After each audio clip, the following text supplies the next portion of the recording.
Hey everyone, Mr. Happy here, and welcome to Mondays with Mr. Happy, aka Mr. Happy Mondays, a weekly Q&A show where you ask me questions and I answer them. No videos this week, and I have a few perfectly legitimate reasons. One, I did have some personal stuff come up, and I was focusing some of my mental energy on that and relaxing. The relaxing is going to be the key thing, because number two is I played way too much Genshin Impact this last week. I'm considering just doing a quick video on it. I don't know that I really want to produce content for it.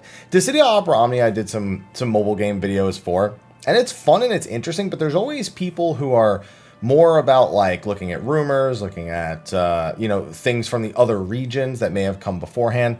And so I don't know, I'm just not into it in that way. And so it almost feels like I'd be like, yeah, this thing is so cool. And then you've got the person who's like researched it for like however many months over on the Chinese servers and been like, well, actually, this is like, I'm never on that level of excitement with mobile games, even when I'm really enjoying them. So I don't know. I might do one video, maybe do some gotcha videos at some point because I, have partaken, to say the least. And then number three was actually a bit of a restructuring of how I spend my time off stream. So the time when I'm playing Genshin, I actually, I'm generally, it's time that I'm normally using for making videos. So I'm trying to structure the time because I have a workout bench here now. You can kind of see it in frame, like right here a little bit. And so I've been focusing a little bit more on that. I've been doing more cooking as of late. And my damn cat, who's in here somewhere, has been demanding a lot more of my attention as of late. So I've been restructuring my time. We didn't have a State of the Realm this week because our guests just had something come up last minute. But we, of course, have Live Letter this week, State of the Realm on that, Bajja next week, State of the Realm on that, and a State of the Realm following that for Eor Zivia. Actually, we need to have... I don't know if we want to do the... Yeah, we probably want to do the lore show the week Bajja comes out. I guess it depends on how far along. We might need to do like a first impressions, a lore, and an Eor Zivia, like all separately. And then Sly's actually been working on some more community-focused episodes. A lot of people really liked the music episode, and so he wants to focus on some of the other elements of the community that we haven't really highlighted on State of the Realm before. So that's what the plans are looking like. Expect videos on Bajja, expect videos on the Live Letter, expect State of the Realms, and expect, of course, your weekly Q&A. Speaking of which, let's actually answer some questions. Before we do that, though, thank you to our patrons for sponsoring over on Patreon. You guys have been an amazing amount of help. You have no idea. That being said, continue to enjoy all the content. All the content still gets posted here on YouTube for free for those of you who just want to enjoy it. But those of you on Patreon, thank you for supporting. Your names have been scrolling as I've been saying this whole thing. And of course, thank you to our patrons of Darkness, Khuja, Janova, and Kurenai Oni who have gone above and beyond. Thank you to everyone who has been a massive supporter. It really helps a lot, especially with some of the things. If you watch my live streams, you know what I'm referring to. I'm not going to talk about it much here. But I do appreciate it a lot. But anyway, let's get to the questions and hopefully some answers. All right, first question as we scroll down. Hashtag Mr. Happy Mondays. Hey, Haps, hope all is well and your wishes are golden. I can already see what the next sentence is. I know that's a pun. I noticed you've been playing a lot of Genshin Impact. I haven't been able to watch the streams, but I want to know what you think of the game. I've been really enjoying it and very impressed by the quality and how much you can do early on. I think Genshin Impact is going to reshape the way a lot of people think about mobile games because at its core, it is a mobile game. It's a free-to-play, gacha-style monetization that has all the makings of your traditional mobile game. It's got a resource that, while it doesn't stop you from playing the game, does unlock certain features that regenerates over time, like a stamina system. It's got gacha style for both weapons and characters, and of course there's all sorts of little bundles and battle passes and things like that that you can choose to invest in. That being said, they also made it so that the game isn't particularly difficult and that the free gacha pulls that you actually do get are almost always going to be more than enough to get you through whatever is in the current update. I'm sure somewhere down the line, a lot of mobile games eventually do stuff that's more for the people who have either been playing a long time or have thrown a lot of money at the game. I'm sure that'll come at some point, but right now, it's mostly just out as an introduction. There's no major events going on in the game. The last main story quest is at Adventure Rank 29. But I've been having a blast just going live and sharing experiences with people. You know, discovering chests, doing farm routes, doing co-op. I've been doing a lot of co-op on the live streams, whether it be out farming materials, farming bosses, domains, whatever it is. It's been a very interesting experience, and it's something that's definitely going to be on my to-do list for quite some time now. I'm just hoping nothing with it releases anywhere close to into Bajja, because I don't think I'm going to be able to afford to do both of those things at the same damn time. So I've been really enjoying it. I've got a lot more thoughts on individual systems that I won't get into here, but just know that it's a good time. So I hope you're enjoying it. I hope if you get to play it, you get to enjoy it, and that's how I feel. I don't know if you're playing, because you just said you haven't been able to watch, but I don't know how much you've actually been playing, but it seems like you have been. So yeah, I've been enjoying it. And if anyone wants to see more of it, I've got tons of VODs over on Twitch, and I could, I guess, make like a highlight reel of a few things, I suppose. Hashtag Happy Mr. Mondays. That confused the hell out of me. I almost just read it as Mr. Happy Mondays without even reading it. Hope you're having an amazing time during the madness we call life. Yeah, I'm trying, man. What's your opinion on the 14 gearing system? I think we got a question like this in the last week or two. Personally, find it kind of stale. I love that the devs could have some kind of bonus for endgame sets where it either gives you a new ability or change or improve how one of your abilities work. I can see why the devs probably won't implement something like this, since balancing such a system is not an easiest thing to do. Yeah, they've openly said many times the reason why their gear stats and their gear sets are very linear in the sense that they are is because for balancing purpose, it allows them to keep every job viable without any sort of massive fluctuations in gameplay. Generally, the idea behind Final Fantasy XIV is one that isn't exercised in a lot of other MMOs, where generally if you want an adjustment to your gameplay, you actually play a different job. And I know that sounds almost like a mocking, like, oh, you don't like it, just play something else. But no, like really, all the customization that comes into your gameplay is supposed to come from which job you're actually playing, and not through the individual gear sets that you're actually picking up. I don't think they'll ever do anything like this outside of places like Bajda, for example, Eureka, Deep Dungeons. I feel like those are the kind of places we'll see them kind of diverge away and maybe try some fancy new things with that, but I wouldn't expect it in the core game. I think that adding more jobs and adding more options for the player is more important to them than fancy set bonuses and spell change effects and things like that. Hashtag Mr. Happy Mondays. Hey, hi, hiya. You doing alright? I'm doing alright. So you're doing all right, but are you doing alright?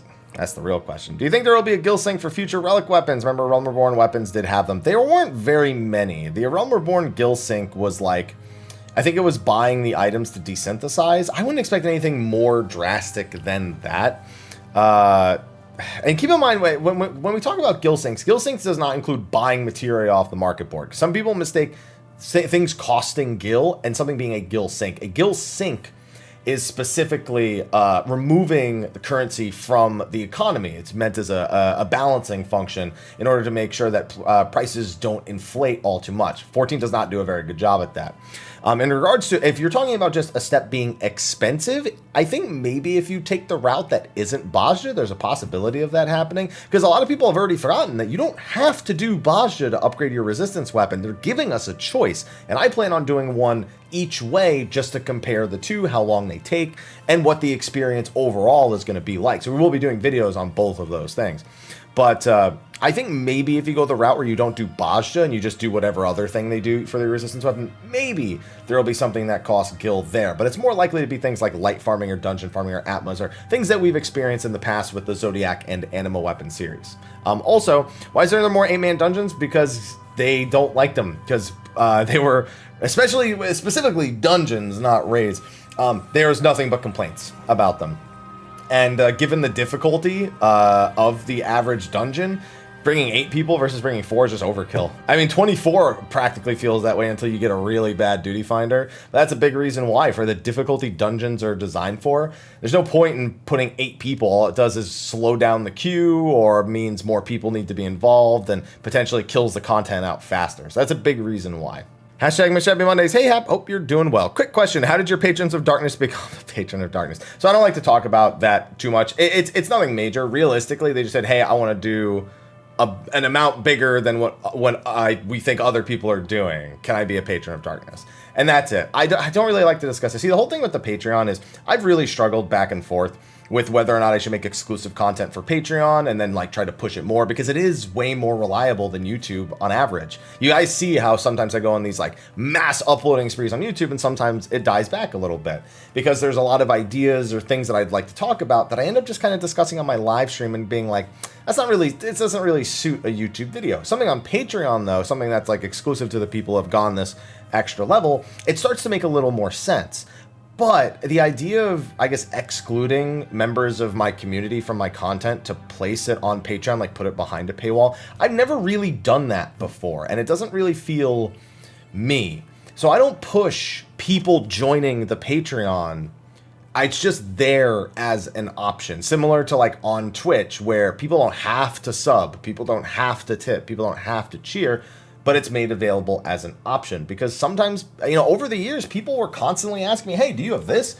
Do you have shirts? Do you have mugs? Do you have a way to sub to you? Before I had a sub button on Twitch. Do you have, you know, a tip link? Like, people were asking. It's the only reason these systems are even in place, because when I first started, I was really uncomfortable with all those systems. And the Patreon still kind of makes me uncomfortable, but people asked for it, and I eventually just implemented it. So that's really the only reason it's there. They just went, you know, they contacted me, said, hey, for a special shout out, you know, I'd like to, can I do like this amount? And it was more than what everyone else is. And that was how that came to be. So to answer that question directly, that is the answer. Hashtag Mrhappy Mondays. Hey, happy. Hope you're doing well. I am, and hope the same for you. 2 questions. 1, the token subscription for Gil thing got me wondering, what if the token itself was sold as a Gil thing? I'm personally not a big fan of the idea of buying subscription time with Gil myself.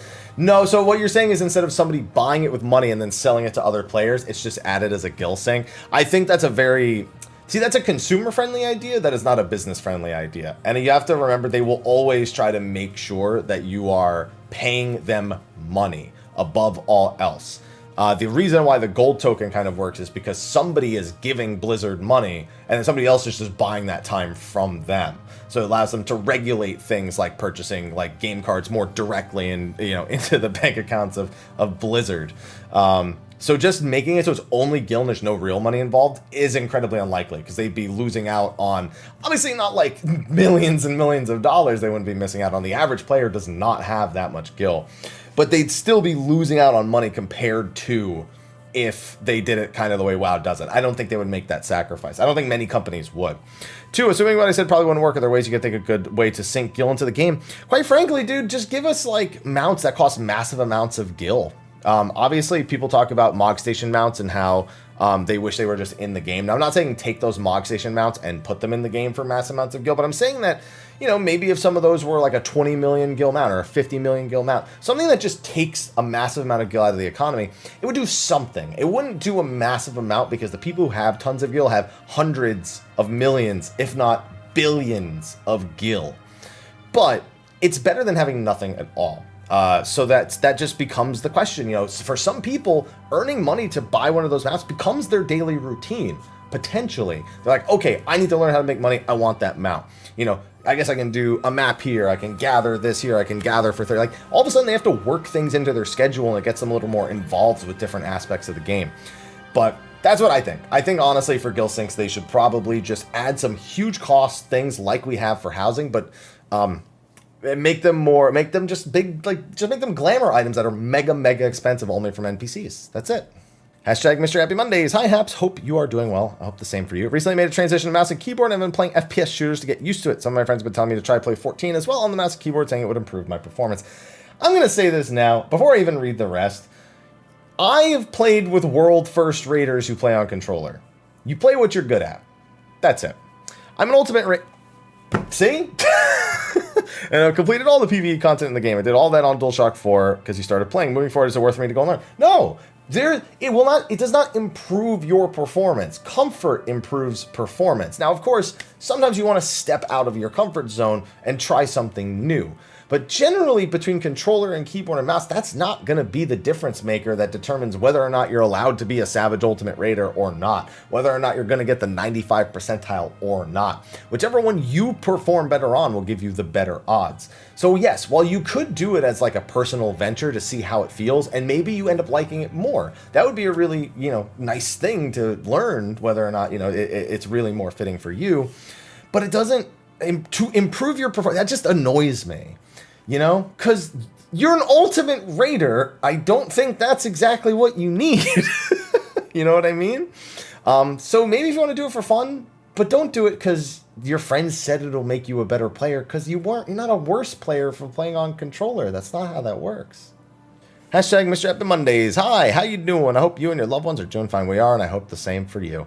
I know that people aren't a fan of jobs being homogenized. I completely understand that, but I feel people always skip over one part, and that skills being unlocked at the same or similar levels. I think that in 6.0 they fixed the jankiness of when skills unlocked across roles. What are your thoughts? Yeah, there's some abilities that unlock at really, really weird levels. There kind of always has been, but it's because they've started to like make sure, okay, the tanks have, you know, AoE combos, the melee DPS have AoE combos. You know, there's like a rhyme or a reason behind each of the buttons that you press, and most jobs, not all of them, more and more feel like every button is at least to some degree applicable, you know, applicable to the content that they're doing, just under certain circumstances.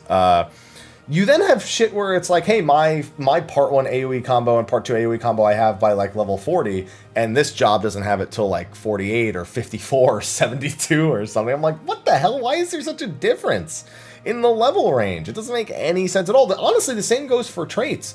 And yes, I think they need to look at why they're giving certain jobs. In fact, I'm almost positive that I don't think it was me who asked, but somebody asked, I feel like, at maybe even the media tour for Shadowbringers. Maybe it was after that. I don't know. I gotta look. Somebody asked about that, and they said that they didn't like find it was super important because the job functioned at that level, or like ultimately it mattered how it was. I don't remember the answer, and I don't want to paraphrase when I don't remember what it is. Somebody asked this in an interview, and there is an answer out there as to why it is the way that it is, and it mostly boiled down to just like whatever it works. And I remember being like, really? That's the best you could do? So, yeah, I know, I agree. They could definitely do with fixing some jankiness in some jobs. Hashtag Mr. Happy Mondays. Yo, haps in chat. Y'all doing all right? Yo, you doing all right? I'm doing all right. Oh, it sounds like Aloha stirring.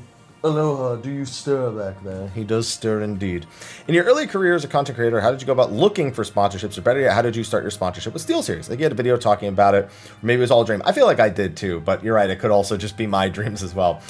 So pursuing sponsorships is something that's a bit weird.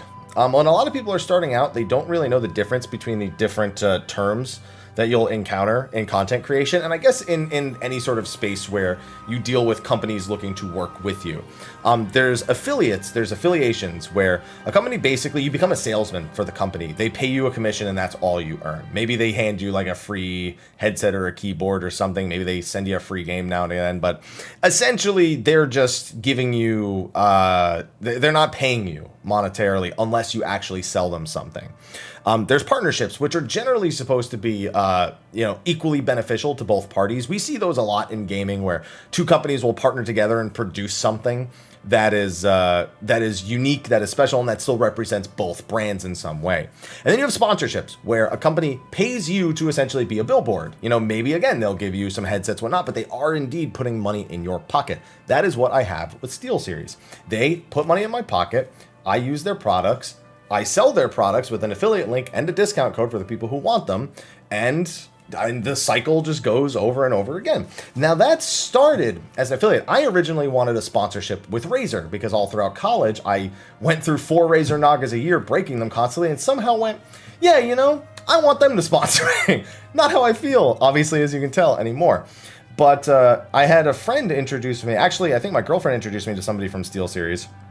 And we started talking, and I set up an affiliate link. You know, it was basic. It was just an affiliate. It was just an affiliate link. They sent me a few products to see if I liked them. I said yeah, and they said okay, we'll set you up with an affiliate link. And I'm like, okay, whatever. I'll take this for now. Maybe if I like it, I'll keep going. If I don't, whatever. I ended up liking SteelSeries more than I suspected because I was just like so hell bent on Razer in my early career. And then as time went on, I was selling a lot through my affiliate link. Honestly, still to my surprise, I sometimes surprise myself with how much people actually buy through that affiliate link from time to time. And then I started talking to them, and I was like, hey, you know, it's weird to approach you with this, but my numbers are doing pretty good. I was wondering if maybe we could work on something a little more. And then they suggested that we should do a sponsorship. And that's how that started. And then over the years, I've been in constant communication. They're relatively hands-off. They don't tell me what to do, what to promote. They literally just let me do whatever the hell I want. And it's the ultimate freedom because I do genuinely enjoy the products that I use. And even when I've gone into them with hesitations, like the Rival 500, which is the MMO mouse I use, SteelSeries is the only MMO mouse they've used. They never had one before. And when it first came out, they're like, it's ergonomic. It's got like a tactile alert system where you can set it to like, you know, certain buttons can like vibrate on the mouse after a certain amount of time so that you can track cooldowns and things. And I was like, that is nothing like the MMO mice I'm used to using. And it took me like a day, and then I was like, okay, never mind, I really like this. But like I was hesitant, and I was honestly hesitant with them, and they always worked with me on that. So it was a lot of time that went into it. It was starting by proving myself to a company through the bottom ground, because I wasn't a super big guy. And it's just been a continual, you know, proving that it's something that is working, that's working for both of us. And honestly, it only works because people on YouTube, people on my live streams support it and enjoy the products. I don't tell them what to say. Some people have bought them. They tell other people in the chat they bought them and they love them, and then more people buy them. And I do maybe like a corny little, someone will be like, hey, what mouse do you use? I'll be like, what mouse do I use? Well, I'm glad you asked. I use the SteelSeries Rival 500 MMO mouse with ergonomic design and tactile alert system, and my cat loves to meow at me while I'm trying to do these pitches. That means you should buy something. I'll do something cheesy like that as Aloha comes out to grab his early dinner, I suppose, since it's already in his bowl. And, you know, I kind of just mock the whole system, and it works. So that's kind of the whole story behind SteelSeries. But nowadays, it's a matter of looking at opportunities that pop up on social or through certain websites or avenues, and people coming to me with them. Occasionally, I've done like sponsorships for like extra ads on Twitch, or an hour of streaming this game, or 2 hours of streaming that game, or a YouTube video for this, or an ad for that. And I try to take opportunities that represent my brand and my opinion properly. That's the most important thing at this point for me personally. Like, I've done Cup Noodle stuff, and, you know, that's very on brand. It was also Final Fantasy brand. I've done mobile games, which matches me definitely. As much as I don't talk about them that much, you guys know that I play them quite frequently. And, you know, RPGs and MMOs and the like. And I try to take that as much as I can. So that's kind of the story, not just on SteelSeries, but how I look at sponsorships and approach sponsorships altogether. Hashtag Mr. Happy Mondays. Hi, Mr. Happy. You doing all right? I'm doing all right. See, you doing all right, not all right. See, that's what I like to see. That's what I like to see right there. Second time asker, and thanks for having the advice on the static and completing Savage content while having a regular job schedule. Got to E8 Savage through Party Finder and plan on clearing that whenever possible. Good. Yeah, there's just no reason to rush through it, really. Couple of questions. First of all, Baja, I got the relic weapons I wanted and was wondering if there's anything else I need to prep for new exploration content. Now, if you don't plan on using Baja to level them, having 2,000 Phantasmagoria stored away before Baja would be a good idea. Now, there's a good chance that Baja itself will give us Phantasmagoria for level 80, but I wouldn't just bank on that. You know, so if you do plan on doing a resistance weapon outside of Baja, have 2,000 Phantasmagoria ready. I'd say maybe have gemstones ready as well, but that's not as important as having the Phantasmagoria ready. My cat is about to be a pain in the butt, so I'm going to yell at him probably once or twice, and then I'm going to get up and I'm going to edit this video because he's about to beg for me to open my door to my office. And number two, Blue Mage. I've always wanted to at least try getting them out, but I don't know how to gear up for it to get the most out of it stat-wise. It's really no different than most other mages. I know there's the biggest discussion is obviously spell speed. I think healers tend to go a little bit more spell speed because they have no OGCD heals, so it actually ends up affecting their performance quite well. But it ends up being mostly the same crit and direct hit for the DPS for the most part. Tanks, I think, also take spell speed because they do very little damage, so being able to actually get their spells out quicker for tanking is way more important if they don't have swift cast. And then for DPS and then for healers, it's up to you if you want faster cures or if you want more damage for when you're not curing. But crit spell speed was what I ran as a healer, and that worked fairly well. Hashtag Mr. Happy Mondays. Hey, Haps, hope you're doing all right. I'm doing all right. You doing all right? I'm doing all right. With Baja coming out in 2 weeks or so, yep, October 13th, I figured I'd ask a few short questions. One, when the Baja Arsenal eventually comes, do you plan on world progging? So the world prog for the Baldesion Arsenal was a complete accident. I had no intention of being on that level with Baldesion Arsenal, and quite frankly, I wasn't. When Baldesion Arsenal came out, I solo leveled throughout all of Haidato, separate from the teams that I knew that went, like, they made, like, parties of 8 and got to, like, level 60 in the first day. And then I just, essentially, as soon as I did hit 60, though, I started joining them because they needed bodies for as much BA prog as they could possibly get. So Assuming the same situation arises again, this time I might actually commit more to it than I did last time, because I just didn't expect it to happen that way last time. But the plan is hopefully, yes, I want to get in and get through it as quickly as possible. 2, since we're starting with Logos actions, Lost actions now. Hey, we've got to get used to calling them that. Do you think it'll be far better on release? I think they've taken a lot of things. The fact that you can go in and actually level your other jobs, huge for the content. I think the fact that they have the speed of the content is overall going to be much quicker. They said it's not really about sneaking around the zone and like trying to get. It's a battlefield. They want you constantly in conflict with the enemy, and I think that's a good decision as well. I think it's going to feel a lot more like Pyros or Hydatos when it came out. Plus, it's going to have its own unique systems with the battles. The only thing I'm worried about is the queuing system. Because the 24 and 48 man content, you know, the content holds up to 72 people. So the fact that only 24 or 48 of them can participate in certain things at a time, even if you have to earn your right to queue in by being there, if everyone in the zone is there, then it still has to make that same random decision on who actually gets to go into the content. So that's the only thing I'm really worried about is the 24 and 48 man queues, and also what the reward structure is for that 1v1 battle. I'd say those are the 2 things I'm worried about, but I think it'll be better overall, and its longevity will be much more pronounced because of the leveling aspect of it. Also, had a follow-up to last week's Uwa question. Now at the Ultimate Predation. Now at the end of Predation, just saw Annihilation. Okay, good. Yeah, Predation is honestly one of the most annoying ones. Annihilation is one of my favorite ultimate mechanics in all of the Ultimates. So I hope you enjoy that one. Hashtag Mrhappy Mondays. Hello. Hi. New to the channel. Welcome. And more to 14. Welcome again. Been playing a free trial for about a month and now looking to purchase the full game. But I do have a few questions and would be grateful if you can help me or someone in the comments. Sure. First, do I have to buy the complete edition to play because I'm on the free version? I got the main to do the main story for free, or do I still have to purchase A Realm Reborn and Heavensward? So if you purchase the complete edition, it comes with everything from A Realm Reborn through Shadowbringers. That should be $60 when it's not on sale. At least that's $60 USD. I don't know about other countries. And that's not mandatory to play. The only thing you need to technically be on the full version of the game is the starter edition, which now includes A Realm Reborn and Heavensward. That would change your account from free trial status to full game status, but it's basically just unlocking things like social features, the market board. It's still the same amount of story content as the free trial has. Now, if you want to go past that, then you're just going to need the complete edition. You could buy A Realm Reborn and Heavensward now, and then buy Shadowbringers later, and Shadowbringers purchase would give you Shadowbringers and Stormblood, and it would still equal about $60. It's probably best if you just go right for the complete edition, depending on how far you've actually made it in the free trial itself. When you buy the game, you'll be able to apply it to the free trial account. You'll be able to keep all of that progress that you had. You won't need to start over. Just make sure you apply those codes to your existing account and do not accidentally make a new account. I've seen people do that. And that was your second question, so that works out perfectly.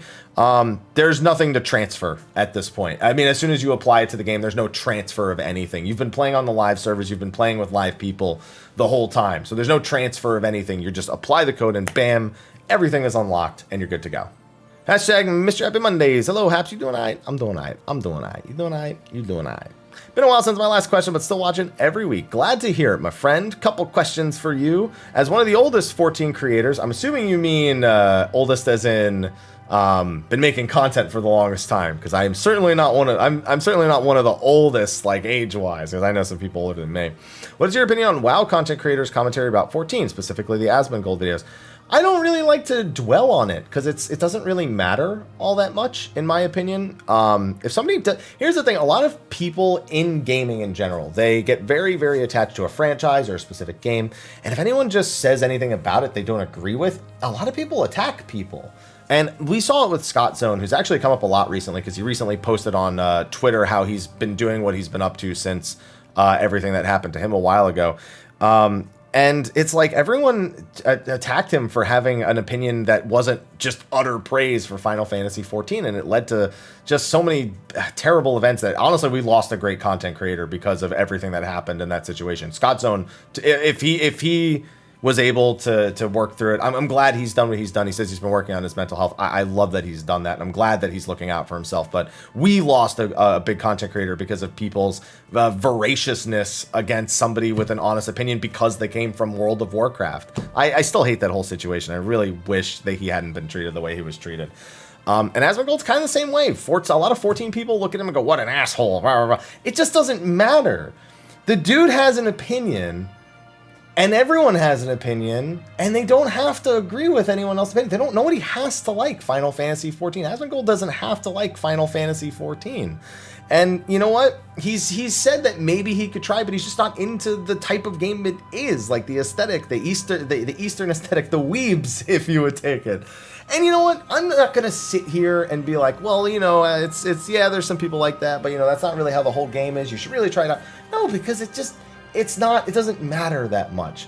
I just want people to have opinions and be able to feel like they can express that opinion. And it doesn't do me any good to criticize an opinion or correct an opinion because it's an opinion. It's not meant to be corrected, even if it's based on conceptions that maybe we don't necessarily agree with. It just isn't worth the energy. So I don't have any thoughts on WoW content creators' commentary about 14 because I'm just living my life. I'm loving the game that I'm playing, and I want them to do the same. And if that's not 14, I'm not going to sit here and worry about why or try to convince them or tell them it gets better later. Whatever it is, it just doesn't matter. Let them live their lives. Let them have their commentary. And, you know, we can all just be happy with the things that we have. Unless, of course, that thing that you have is World of Warcraft, in which case you're probably not happy. Sorry, that's just reading the internet right there. I was recently watching your Mod Talk video that you did with Frosty. I was wondering if you had him on State of the Realm. Yeah, we've had him on State of the Realm like 3-4 times. If you head through the VODs on the channel, you should find a few. I think there's 4 episodes Frosty's on. But yeah, we have them on the channel. Give them a peek. They're fun episodes. Hashtag Mrhappy Mondays, hashtag question, in case you didn't know. Hey, Habs, hope all is going well. I searched on the interwebs for the answers to the question directly, but couldn't find it. All right. You know what? I actually appreciate that. A lot of people come to me for the answer first, when a lot of the times it can be found through something very simple like a Google search, so I actually do appreciate that. Hopefully this is a quick and easy one. If you have retainers at max item level to bring back rare items, what's the highest item level they can bring back? You've asked me the one question I don't know the answer to. I don't know if there's a set maximum. Well, if you have a 490 Scholar book, that could be a resistance weapon. That in fact, I'm almost certainly. Oh no, it can't be a resistance weapon. That's a 480. That's a 485 weapon. Yeah, it's a 485. I'm 490. Well, I don't think they can bring you back 490 weapon. I can tell you this right now. They're not bringing back what is likely, if it's item level 490. What is that? That's not even. That's like a tombstone weapon. That's what other 490 weapons are. I don't think there are. Oh. Upgraded crafted weapon.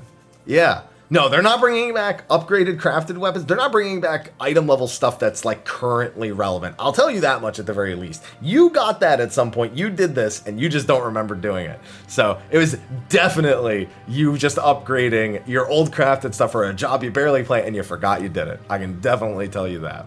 Hashtag Mr. Happy Mondays. Hey, Mr. Happy, how are you? I'm doing all right. You doing all right? I'm doing all right. I'm a returning player after having stopped around the release of Heavensward. I'm in patch 5.1 now, really enjoying the addition of things like the deep dungeons and getting some roguelike gameplay. I got the White Mage to 80 and most of their jobs already at 50. What method would you recommend getting them to 80?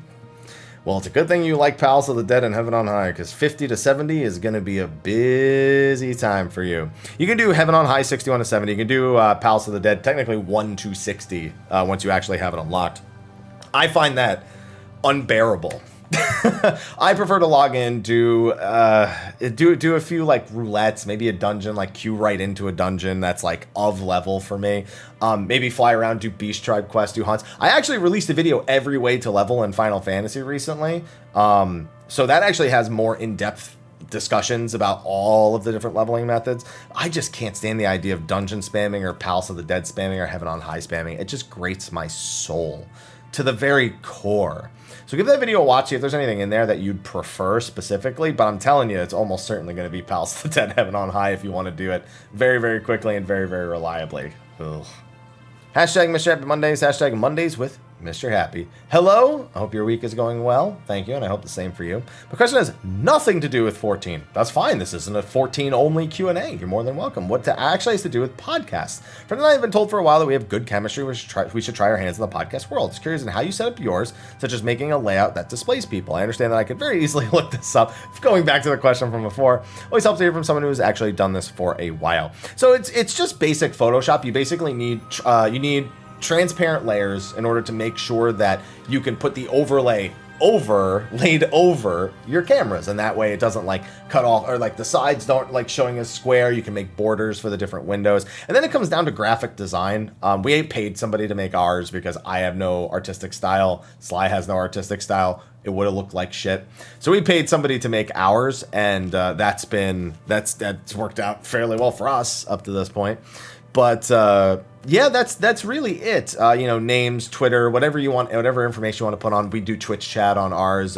If you want to be really fancy, you can have multiple scenes, one for like watching clips. If you want a really good example of that, watch Drop Frames. Drop Frames with JP is great. We've actually been on an episode of that too. To go back, it's been a while, but we've been on an episode of Drop Frames, and it was a lot of fun. So, yeah, that's it. Just, crop out some squares and an overlay and get some graphic designs to put everything around it and hope that it looks good, because I can't make one for the life of me. So I think you'll do better than I would at the very least. All right, I think we have a quick lightning round, because we actually don't have a lot of questions. We have a lot of comments this week, but not a whole lot of questions. Some comments on like last week's one about the keybind question about the different diets. Guess I gotta try something else. Deletes all keybinds. I love it. Would you ever do a Let's Play for Marvel Ultimate Alliance 3? Nah, I'm not super interested in it. I feel like there was another one that I saw in particular. There's the jankiness question. Oh, yeah, there was a possible spoiler question. Should there be repercussions to the events of 5.3, specifically everything that takes place in the Hero's Gauntlet leading up to the final encounter? You'd think so, but not yet. I'm waiting for there to have been one. That's all I'll really say while keeping it relatively spoiler-free. Let's see. Returning player. Yeah, that's the rogue. This is merely a swoon. You look handsome. I feel really uncomfortable when people comment on my appearance, whether it be a compliment or not. I've never had the greatest self-confidence, even when I was absolutely jacked in college. I was ripped out of my mind after that. I still didn't like it. It's always really weird to me, because it's just like it's uninvited, I suppose.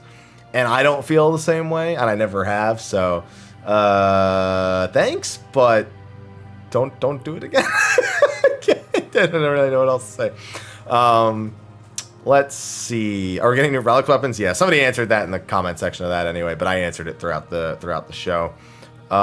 This one is, I've been enjoying the game. I can't get into endgame groups for Savage. Every group kicks if I haven't seen the fight videos. What do you suggest for someone who wants to do endgame content but doesn't want to spoil the fights? You got to go as quickly as possible. You got to be around a group of people that wants to progress as quickly as possible blind. You can't just like get home from work and then hope for the best. And it works for the first few days. That normally does work. But rarely past the first few days do people expect that, because people have to get back to their jobs and their work, and they want to actually beat it and get through it. So there's really not much you can do about that, except for getting in as quick as possible with a group of friends or with a group of people who have the same idea and sticking it out throughout most of that day to try and make sure you get it done. But if you just want to join random groups, you're always going to be following their rules, and if they want that, then that's what they want. That's their call, and you can't really argue against it, even if you don't agree with it being such a rampant way of approaching content. And the second question was, what's your opinion on the fact that people who parse can upload data about your character without your permission? You can actually turn your logs to private. Now, I will say that that's a double-edged sword. When you turn your logs to private, some people use that as a harassment tool. I mean, people use fucking everything as a harassment tool nowadays. You could be drinking a glass of water and it could be clear instead of like, I don't know, red, and somebody will just talk shit about it. I have no idea, dude. It just frustrates the hell out of me. But you can set it to private on FF Logs, as long as you log in and sync up your FF Logs and make sure that you verify that it's you. And then people won't see that. Even if they upload it, your information is going to be private. But then, people will be like, oh, private logs over here, must be a shitter or whatnot, because that's how people are, because apparently they have no other fulfillment in their lives, and this is the only fulfillment they can possibly find, is looking at numbers on a website and being like, the whole time. I don't know. Instead of just being like, oh, wow, I'm glad I improved myself right there. I could still do a little bit better. Maybe I could have done that one. Nope, that's what they do. They're just jerking off the whole time, and that's how the internet works, and it just blows my mind and blows their load, apparently, based on the way that they talk about it. So log in and make it private. And then there's a pretty long rant about customization in 14 based on the comments from last week. It's actually really well written and not in any way, what's the word I'm looking for? Doesn't demonize people who don't agree with it. It's just, as it says, it's just a long-ass rant in the YouTube comment section. And man, you took the time to type it out. You got it all out. And now all's good. That's all that matters. But I think that's everything for this week's episode of Mondays with Mr. Happy. Thank you to everyone for asking questions on this week's episode. If you have a question, throw in the comment section of the video below, and we'll get to it next week. Be sure to like, favorite, subscribe, and share. Thank you again to our patrons for supporting this week's show. Our patrons of Darkness, Khuja Cross on Jenova and Kurenai Oni as well. And ladies and gentlemen, I will see you next week. And hopefully there'll be a Genshin Impact video at some point this week instead of me just playing it like I'm about to go do right now. Actually, no, I gotta go work out after this. I gotta do buys and back today. But anyway, let's do that. Anyway, I'll see you guys next week. And until then, take care.